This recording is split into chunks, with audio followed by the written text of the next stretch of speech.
ನಾವು 3 ಜನನು ಕೂಡ ಬ್ರೇಕ್ಫಾಸ್ಟ್ನಲ್ಲಿ ಭಾಗಿಯಾಗಿದ್ದು ಅಲ್ಲೇನೂ ಮಾತಾಡಲಿಲ್ಲ.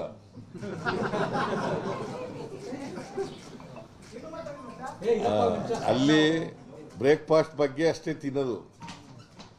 ಬ್ರೇಕ್ಫಾಸ್ಟ್ ಚೆನ್ನಾಗಿತ್ತು, ಬ್ರೇಕ್ಫಾಸ್ಟನ್ನು ಮಾಡಿದ್ದೀವಿ ಒಟ್ಟಿಗೆ.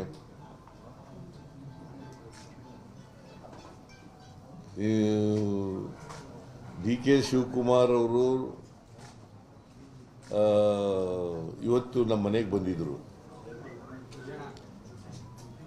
ಬ್ರೇಕ್ಫಾಸ್ಟನ್ನು ಒಟ್ಟಿಗೆ ಮಾಡಿದ್ದೀವಿ.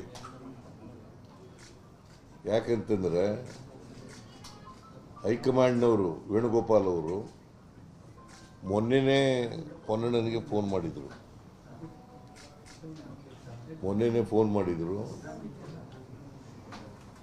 ಡಿ ಕೆ ಶಿವಕುಮಾರ್ ಅವರನ್ನು ಬ್ರೇಕ್ಫಾಸ್ಟಿಗೆ ಕರೀರಿ ಅಂಥೇಳಿ ಫೋನ್ ಮಾಡಿದರು. ಆಮೇಲೆ ಡಿ ಕೆಗೂ ಕೂಡ ಫೋನ್ ಮಾಡಿದರು, ಡಿ ಕೆ ಶಿವಕುಮಾರ್ಗೂ ಕೂಡ ಫೋನ್ ಮಾಡಿದರು. As A matter of fact D K Shivakumar ನಮ್ಮನೆಗೆ ಬರ್ರಿ ಊಟಕ್ಕೆ ಅಂತ ಕರೆದರು.